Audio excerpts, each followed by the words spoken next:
which is an impressive stat. That means the ball is moving, they're playing unselfish, and they're making the easy play. Howard, the road team, though just as close here in downtown D.C., the Capital One Arena. R.J. Cole misses that leaner, and here comes Georgetown, impressed with how they pushed it. Mulmore in transition, and he's fouled. He'll get free throws.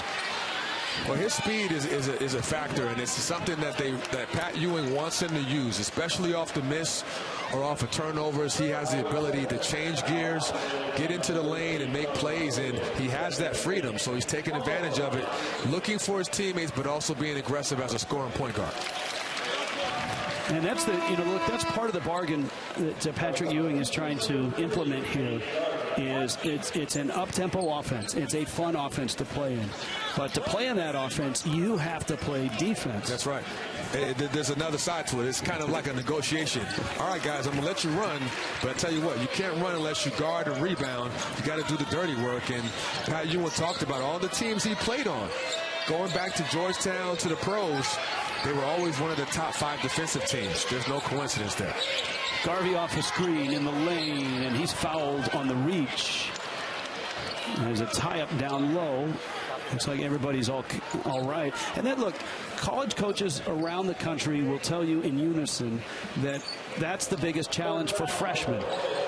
When the freshmen hear it from Patrick Ewing, though, that's an eye-opener because this guy's an icon.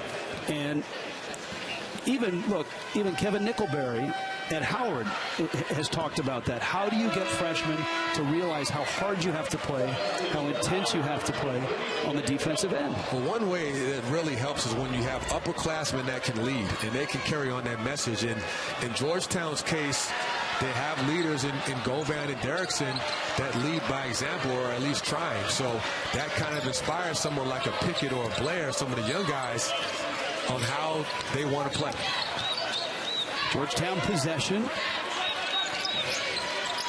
Pickett, nice start to his night. Govan's been wide open all night in the paint. And a good catch and finish for the big man out of Queens Village, New York. Good vision by Pickett, but again, Govan continues to flash to the open space in the middle of that zone and make himself a target to score the ball. Govan is a rebound shy of a double-double. He's at 10 and 9 right now. And Cameron Lewis sticks a baseline jumper for Howard. Lewis, one of the more versatile big men on this Howard team, showing a nice touch. Ooh. Garvey gets the carom. R.J. Cole in transition. And a baseline 2, or is it a 3? That was a 2. It's a 2. And 2 free throws coming for Zion Cousins, one of the freshmen for Howard. This is a kid that Coach Nickelberry is very high on. He's one of several freshmen on his Howard team. 6'7", good athlete. Coming off a strong double-figure game versus Penn, where he had 11 points, 11 rebounds, double-double.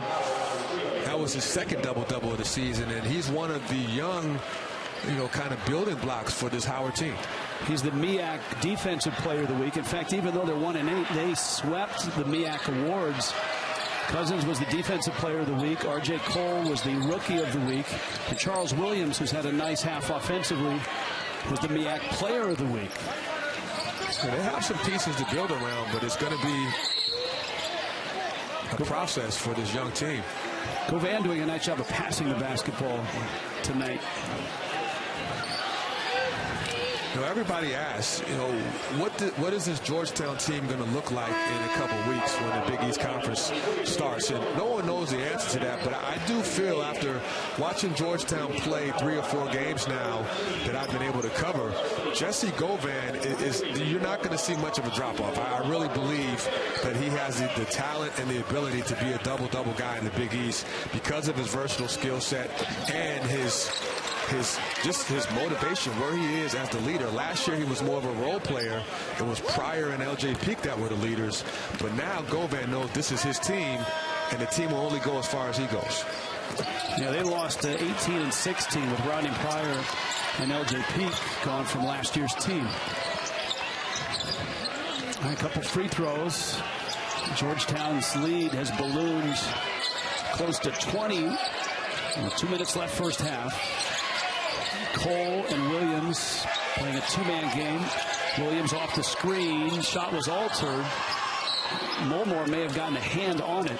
Georgetown did a better job defending Williams on that play. They like to use Williams and Cole in a ball screen and hope that they get the defense to switch.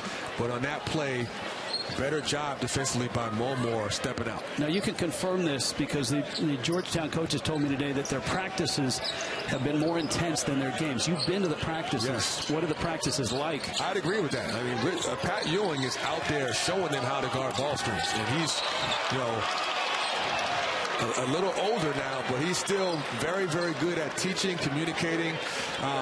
He'll get out there, and you know, the whole coaching staff, from Louis Orr to Pat Ewing, are really, really on these guys to play hard, to play together, and to communicate. He wants them to talk and help each other out on defense. You see the blocks. Georgetown's got 5 of them.